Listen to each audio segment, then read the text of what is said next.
Hi, my name is Anne McElhenney. And I'm Phelim McAleer. Welcome to the Anne and Phelim Scoop. It is week 100 of the 2 weeks to flatten the curve lockdown. It really is. We just have to mention, though, that according to the experts, it's basically over. Well, it's over, yes. It's kind of over. It's kind of over. Does that mean we stop with mentioning? But, no. Cat trying to drink my water. Top cat, go away. Does that mean no? He's got loads of water out there. I don't know why he's coming in to drink our water. Get out your Actually, somebody wrote, and by the way, somebody wrote in the messages on YouTube and said, "What is it with cats drinking out of your own cup?" Yes. She had exactly the same problem. He wants mine. He's gone over for mine. No, he needs to stop. Stop it. All right, Phil. So yes. By the way, to be serious, there are 2,000 people a day dying of COVID in America. In America. Yeah. In the whole country. Yeah. But but we were told if it saves one life, we have to shut down the economy.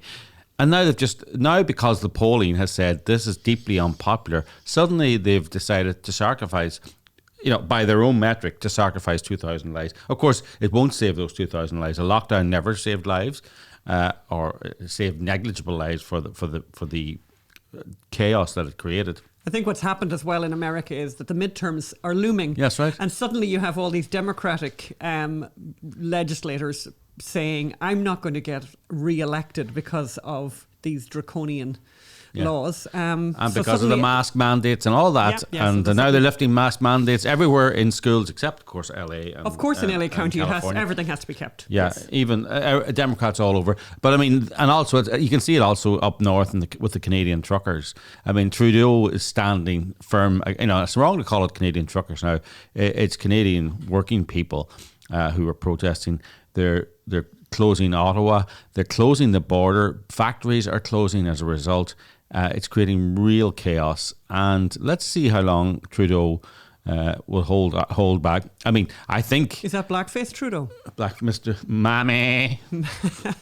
Mammy. Actually, that brings us on to the fact that our interview today... Well, I want to talk a little bit more about the truckers. So Justin Trudeau has two choices.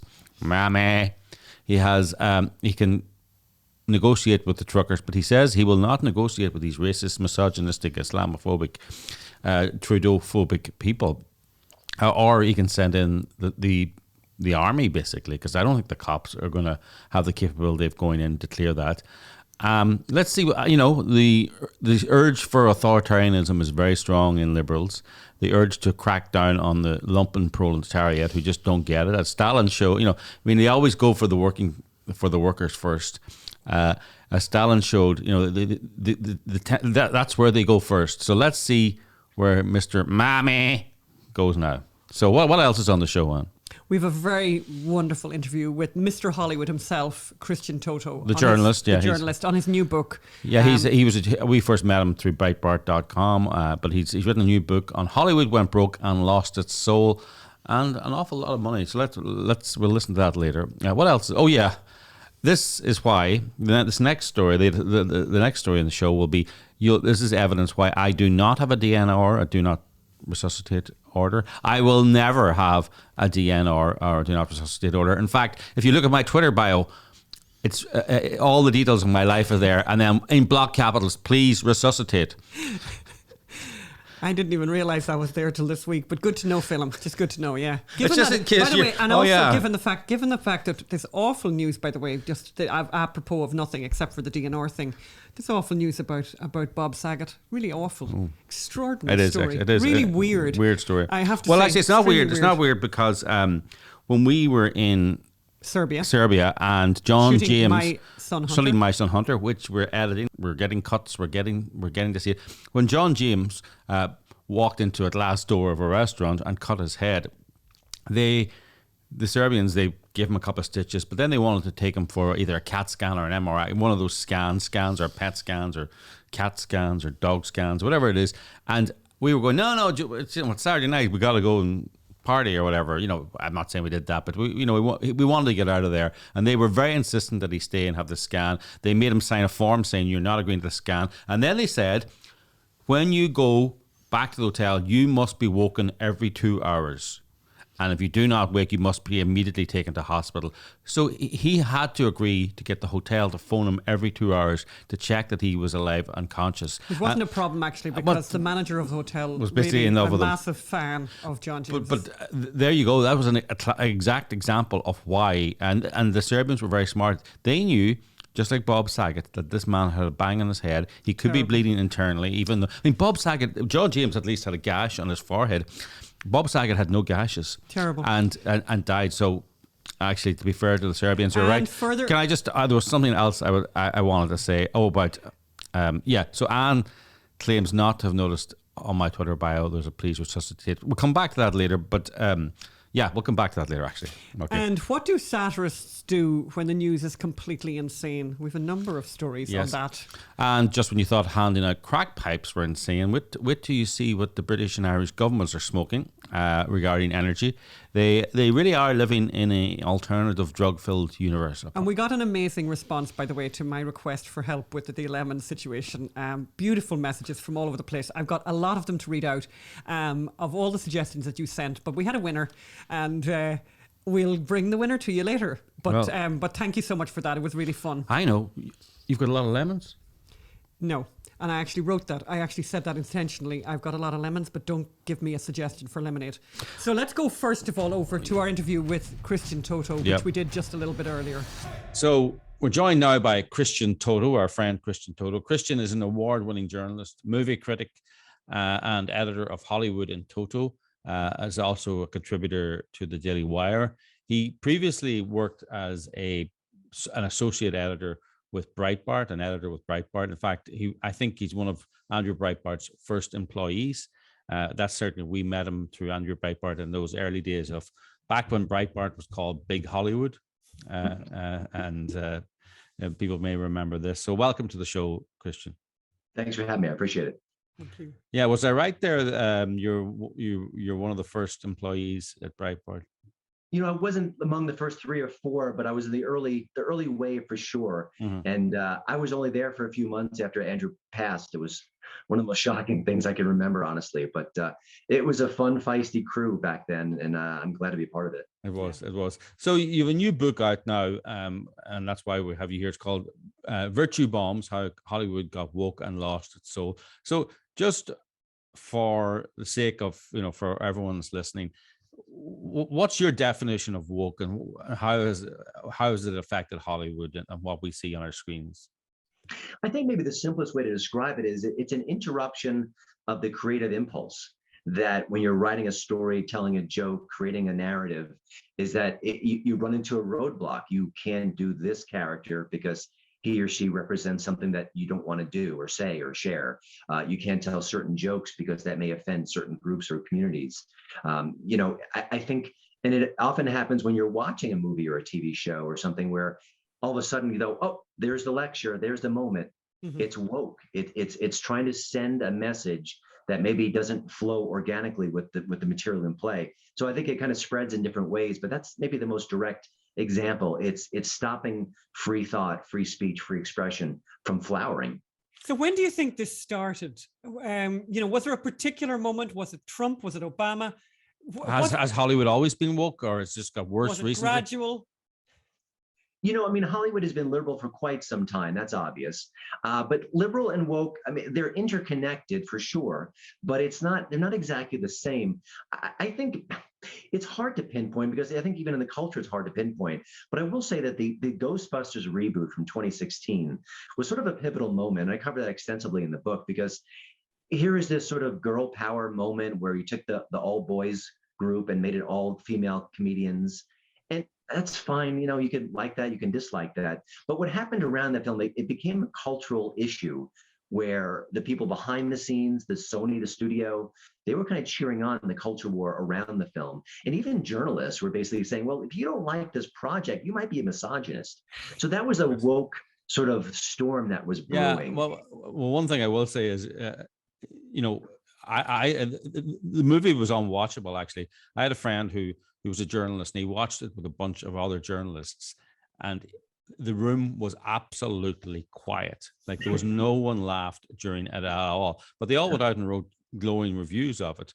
Because you had to. Because you had, well, you know, if you didn't, you were a misogynist. And I think Charles Johnson, he got banned from Twitter. That was one of the early bannings from Twitter, just from saying, we got to take Leslie Jones down, as in we should take this nonsense down, but they pretended it was some kind of threat. And I tell you who else doesn't believe in the girl power Ghostbusters. I think it was John Nolte pointed that out.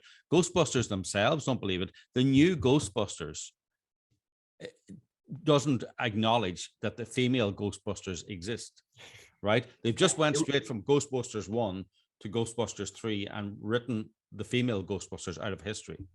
Yeah, it was a really interesting course correction. The new movie has a lot of fan service, sort of reaching out directly to the fans, which the reboot did not do. Sony realized the error of its ways. Good for Sony for having some self-awareness, but that's what happened with the Ghostbusters Afterlife. They realized how badly they did it. They also dialed down the budget so it would be more successful. But it was really fascinating to watch that play out. And you mentioned the critics and the reporters. Richard Roper, who I believe is a left of center fellow, he was with Roger Ebert for a while. He said, my fellow critics graded Ghostbusters on a scale. That's fascinating. On a curve, I should say. What do you mean on a curve? What does that mean? That, like you said, critics felt compelled to say this mediocre to bad movie was pretty good, pretty funny. It's great. It's wonderful. It's not as bad as everyone says it is. So they kind of tweak their own views and their own critical sentiments to promote this project. That was what he said. And again, he's not a right-wing guy. He's just a critic who saw the lay of the land. So what's it like for people trying to work in Hollywood right now? Like, what are the rules? Are there rules? Well, one of the things that's amazing about this woke situation is that there are no real concrete rules. What would Alec Baldwin need to get kicked out of Hollywood at this point?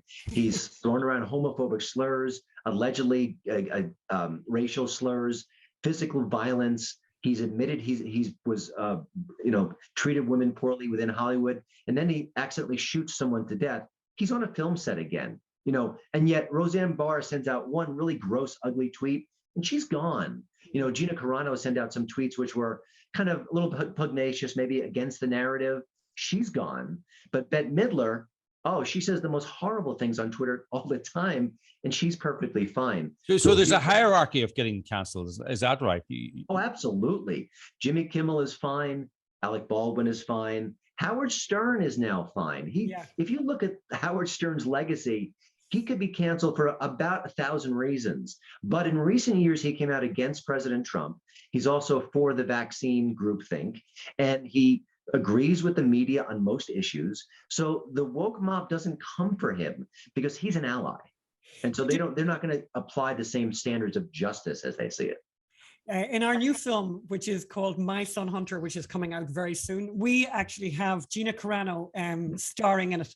And you devote a full chapter in your book to Gina Carano. Tell us what happened to her. Well, she was not a left-leaning personality, and she would share images and messages on social media that were against the narrative. It may be questioning election integrity. It may be questioning the narrative on COVID-19, the pandemic, the regulations, the restrictions, and that put a target on her back. And Disney essentially said so to her.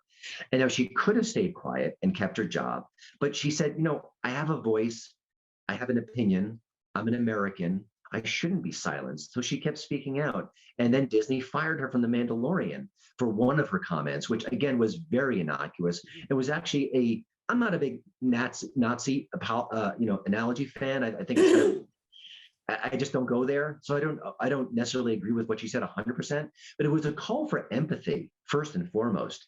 And they fired her. They said it was anti-Semitic. It was just an excuse. They wanted to get rid of her because in Hollywood, you're not allowed to be a free thinker. Mm-hmm. Joe Rogan is finding that out the hard way. Gina Carano did as well. And then the Daily Wire, God bless them, swooped in and said, we're going to make you a movie star again. We're going to let you produce a film. And of course, now she's working with you as well. So there's a happy ending to that story, but the story itself is very instructive. Yeah, I mean, you mentioned in your book, and again, John Nolte talked about this as well, about Gina Carano. There was an article in the Hollywood Reporter where, they quote this Hollywood public relations representative. He said, if you work in the entertainment business, anything that offends the left is going to be a problem. And the same executive added, as you say, this extraordinary statement. I have clients who are making an extraordinary effort to post what the social left wants to see. So they're just posting stuff in the hope that the left don't come for them, pandering to them. It's it's cynical. It's kind of shocking in a way, but it's actually pragmatic. I understand where they're coming from, because they do realize that if they do say the wrong thing, or if they even if they say nothing, they could get in trouble. Look at Kevin Hart with the Oscars. He was tapped to be the Oscar host a few years ago. Kevin Hart is a pretty apolitical fellow. He's very uplifting on social media. He's very funny and kind. He doesn't kind of mix it up and throw sharp elbows in either direction. And I'm sure that's on purpose. But because he was so apolitical, he didn't have a defense mechanism when they found old jokes of his which were deemed homophobic. So he was gone. We just want to mention to people, by the way, they can find out your thinking on all the entertainment that's going on by going to Hollywood and Toto, HIT, online, and we'll give people the link to that. I was going to say that you must watch an awful lot of TV and movies for your job, but what do you watch when you're relaxing? What do you watch for entertainment? It's so funny. About a year ago, my wife was dealing with breast cancer, and that combined with the pandemic really changed how I watch TV in my private, like my leisure time.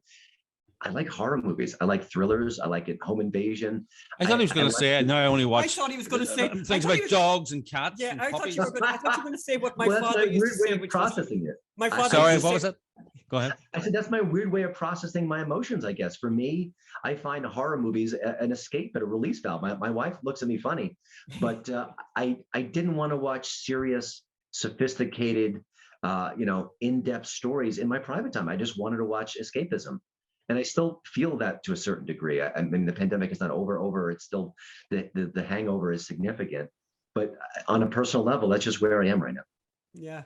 And I saw you just writing recently, actually, about the new film from Daily Wire, Shut In, which we've just watched.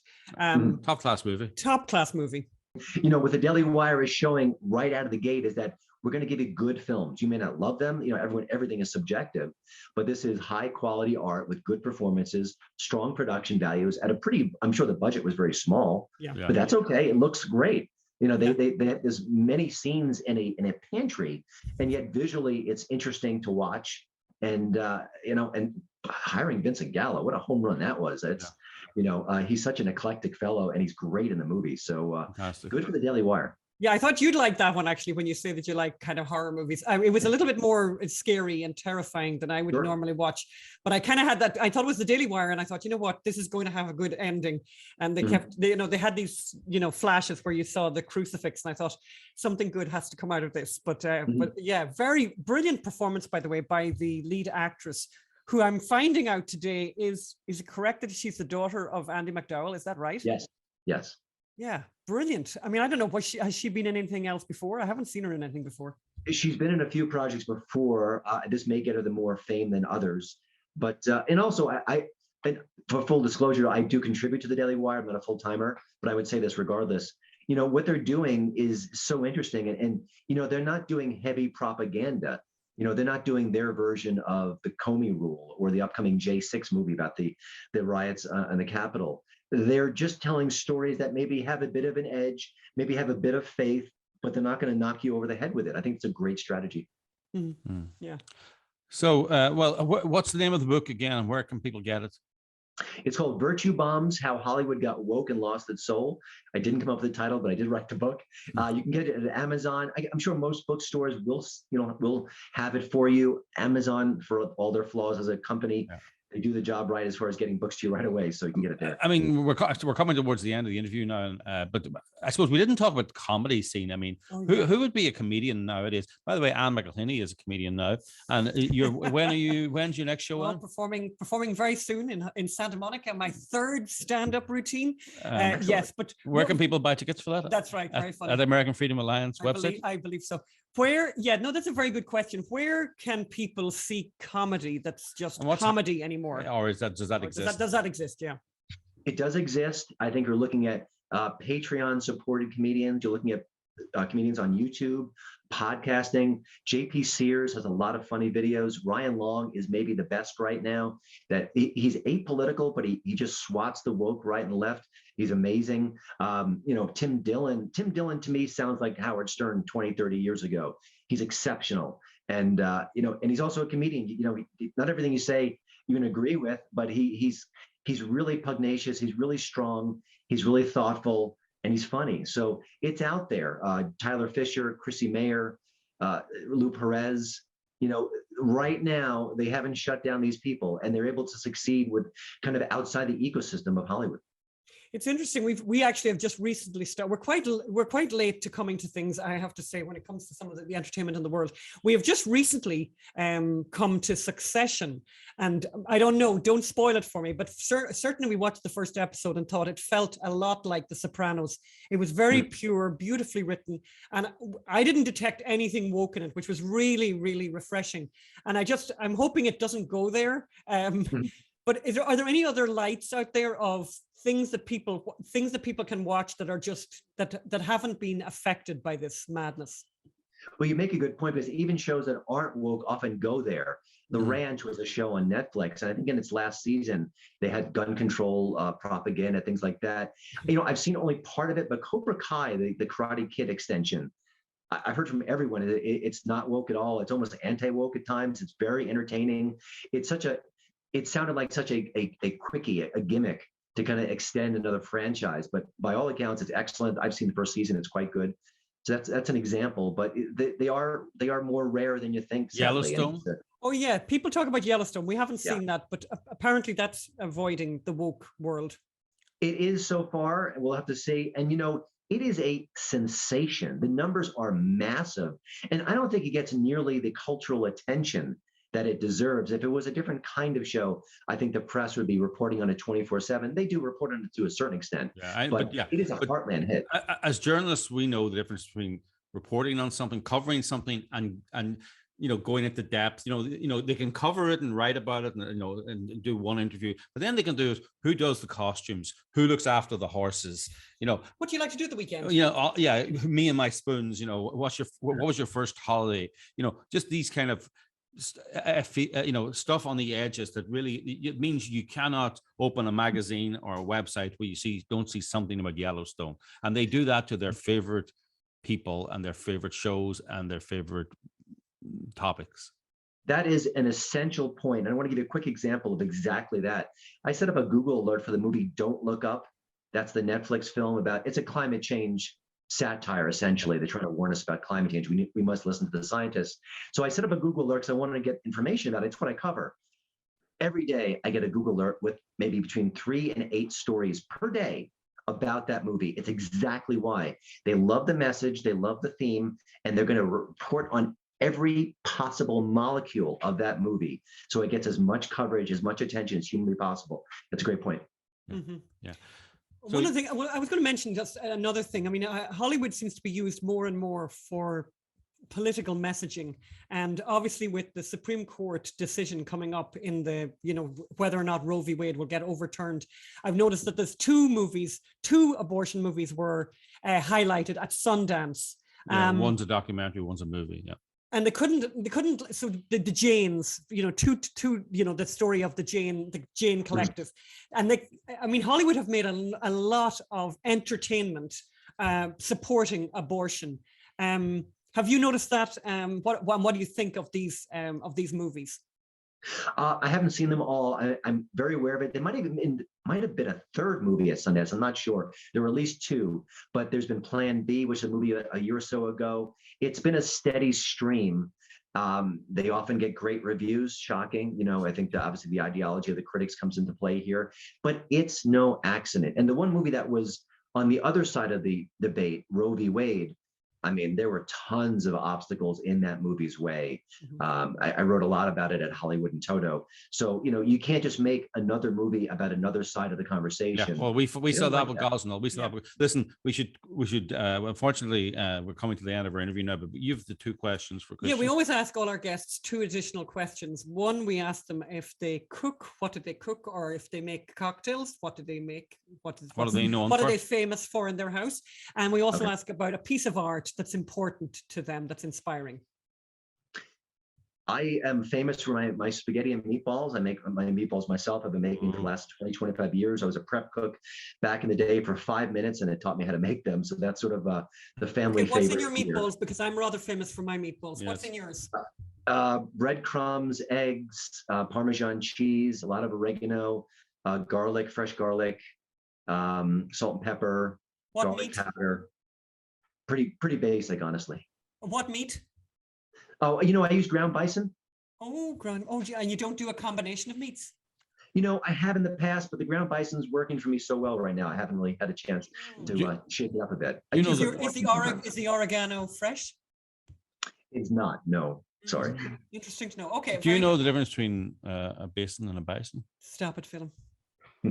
You can't wash your face in a bison. Okay, very good. And he's laughing. He's laughing. I know, he's only been kind. What's the piece of art that is inspiring to you? It's a really silly answer. It's I'm not an art collector, even though I went to art school, but there's a song by the Monkees called Shades of Grey, which I fell in love with as a child, and it kind of gets me every time I hear it. I know that's not art in a typical sense, but that's my best answer. It connects me to my childhood, to innocence, to days gone by, and I can't listen to it without feeling something emotional every time. Oh my God, that's wonderful. And by the way, we noticed you spoke very nicely about American Underdog, which we've just again very recently seen. Great film with our friend Zach Levy in it. But people can go and find out more about Christian by going to Hollywood and Toto, a brilliant website, giving you all the latest news and gossip from Hollywood and what they're doing or trying to do. Yeah. Madness. Okay. Great. And the book, we will put all the links up to where people can get the book, which is just to give you the name of the book again, it's called Virtue Bomb, How Hollywood Got Woke and Lost Its Soul. So thank you, Christian. Thank you, Christian. Thank you for all the work that you two do and all your team. You've been ahead of the curve forever, and I can't thank you enough for doing just that. Oh, thank you so much. Thank you. Bye. Bye. Very, very interesting. I wonder for the future of Hollywood. Let's see where it's going. Can it save itself? I doubt it. Let's see. This story is a tragic story, but there was a line in it that really got me, and this is what I'm, again, to repeat, I have please resuscitate on my Twitter bio for a reason. And this was before this show, and Anne claims not to have known it. Let me read it to you. A Colorado woman who had her 7-year-old daughter treated for medical conditions that she didn't have, leading to the girl's death, was sentenced on Wednesday to 16 years in prison. Should have been sentenced to forever in prison. Forever in prison. But there you go. Because she tortured the child as well as killing the child. The woman, Kelly Renee Turner, 43, was sentenced in Douglas County District Court after pleading guilty to charges of negligent child abuse causing death, theft and charitable fraud. This is despicable crime, said the district attorney, blah, blah, blah, right?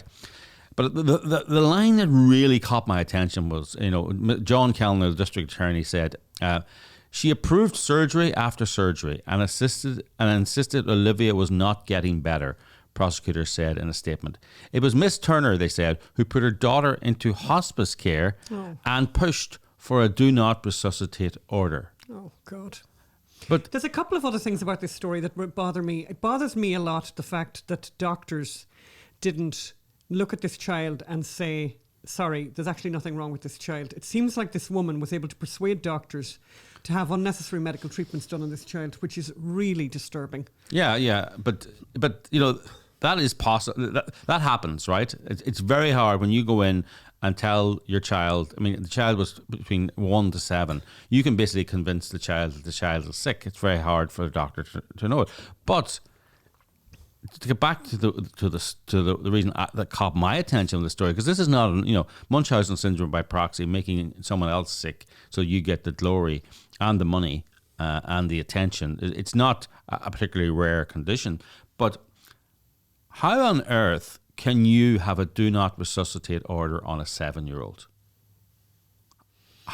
You know, I didn't know that was possible. I thought you could only have a do not resuscitate order on an adult. And yourself. And I also on thought, yourself. No, exactly. And I also thought it only could be self-inflicted. Well, I mean, there was a scandal in the UK where doctors were putting do not resuscitate orders on handicapped people if they got COVID, right? And that was a scandal because they weren't able to properly so. They weren't able to do it, look for themselves.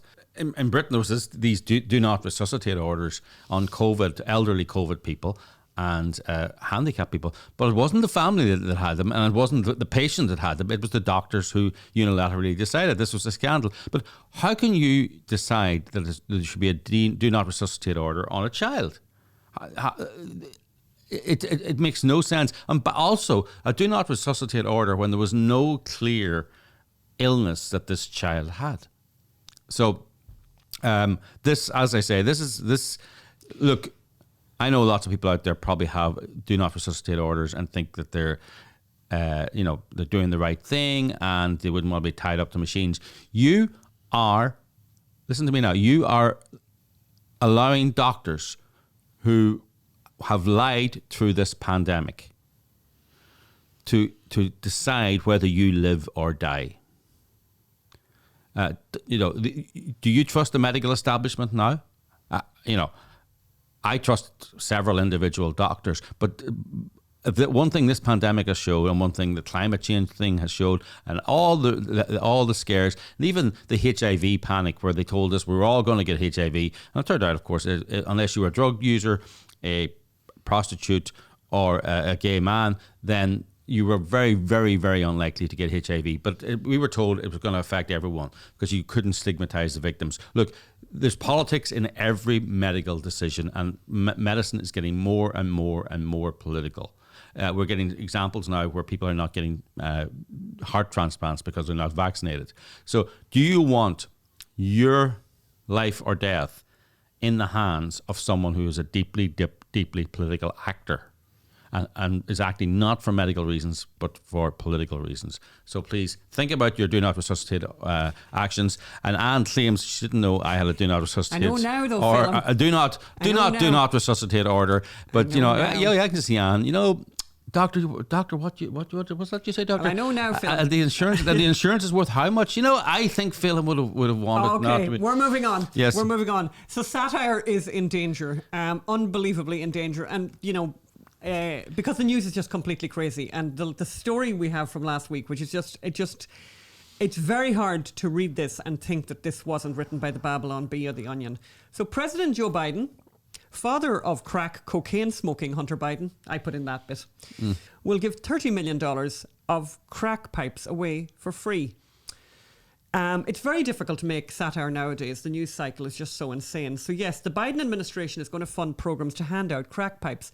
I mean, it's very... that's an actual headline. Safe smoking kits. Stop calling them crack pipes. They're safe smoking kits. Yes, they're safe smoking kits for the consumption of various illicit drugs like crack cocaine. And it's all for racial equality. That's true. So really, everything has to be through the lens of racial equality now, and they decided that it was to help people. I love the way they're so racist that only people of color need crack pipes. So in order to make it safe for people of color, they're going to hand them out crack pipes. There you go. And you've got another one from NPR. I have another beauty from NPR, and this is where taxpayer money, by the way, funded NPR. This is what, because there's nothing really that awful going on in the world, they're able to devote a huge amount of time to the fact that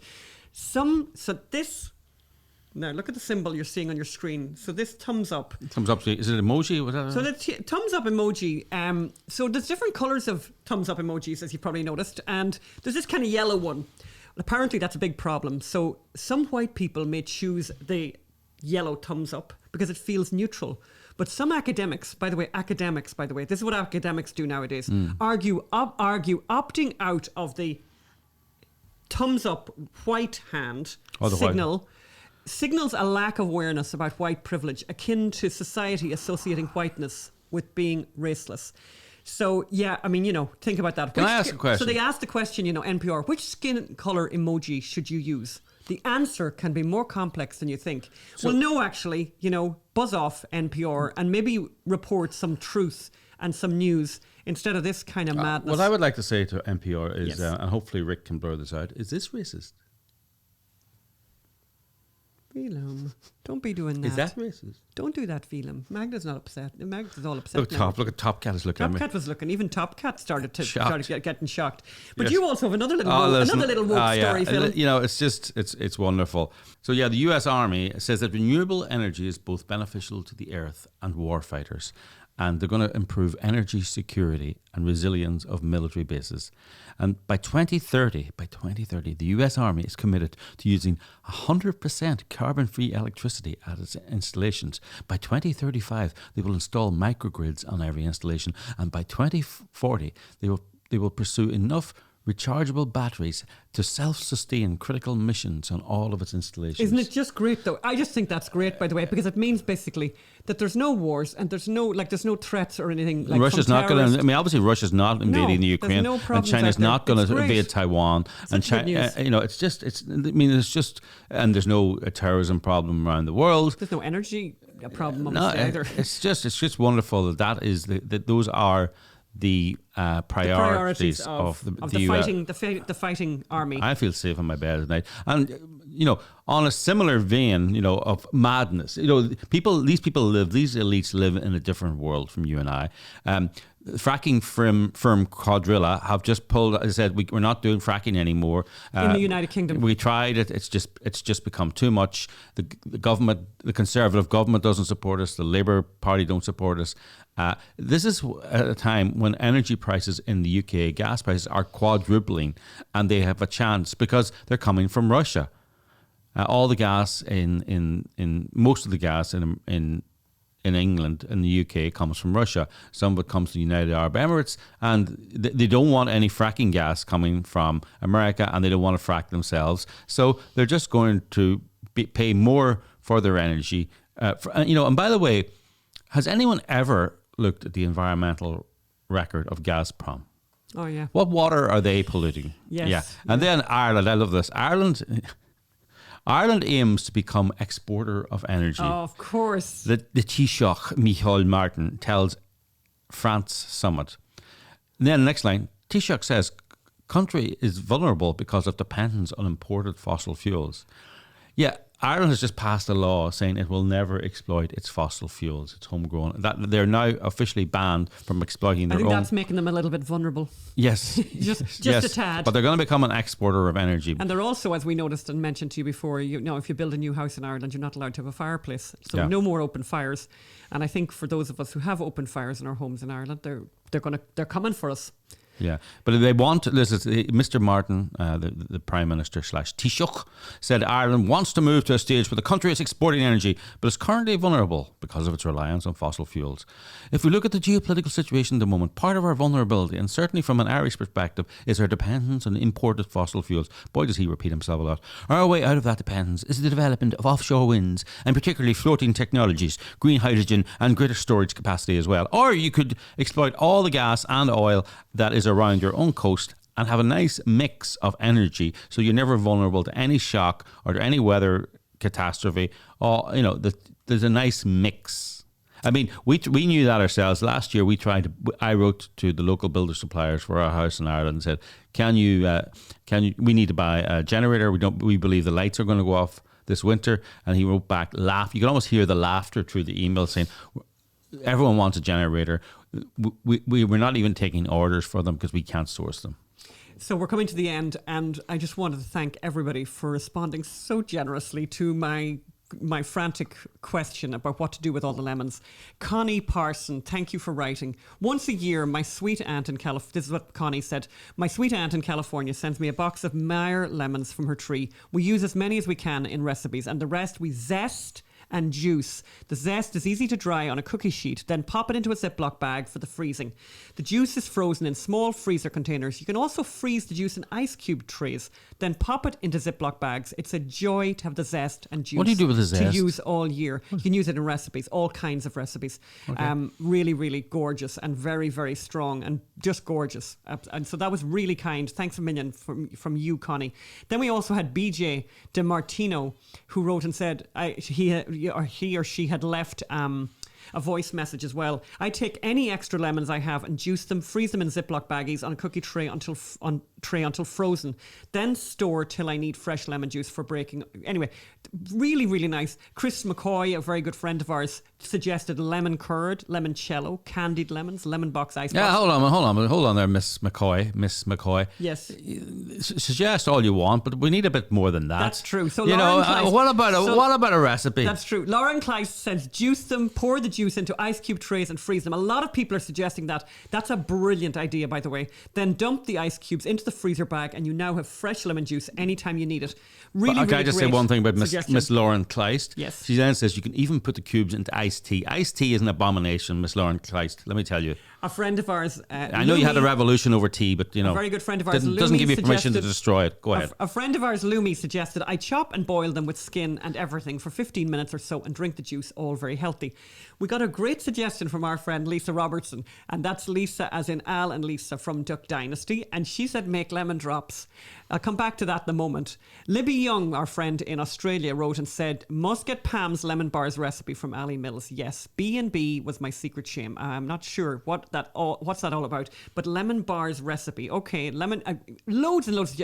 June Thornton suggested, did you know that you can wash, dry and freeze whole lemons in plastic bags for future use? I did not know that. A number of people mentioned that, and I thought that was a brilliant idea, so we're going to do that. There's Imka. And our friend Imka said, lemons are my favourite. You can pickle them, and I see a comment above that you can freeze them, and that's a great way. Pickle lemons? How would you pickle lemons? The way you pickle everything, Phil. I use lemon zest in pastries and pasta. There you go, by the way. There's your question answered.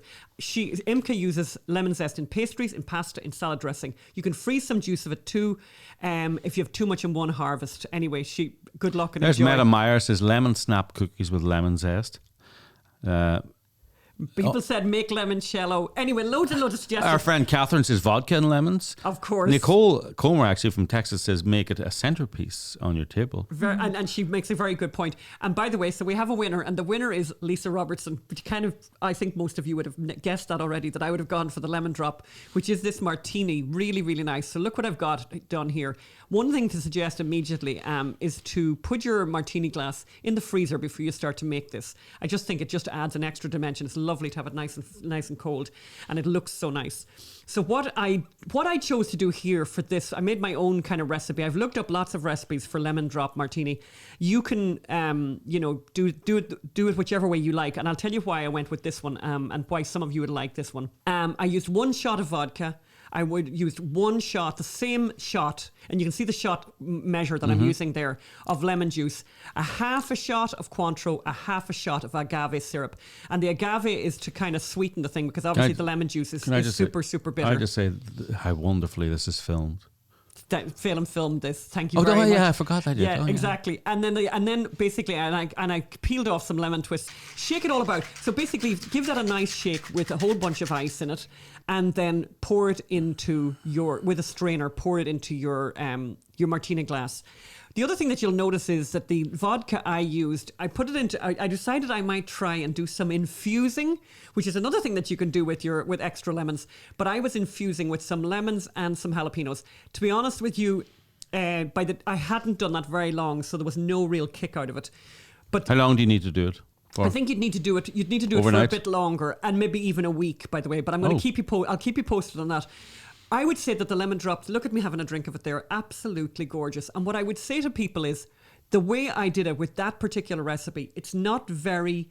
it's not super strong from an alcohol point of view. It's not like super alcohol forward.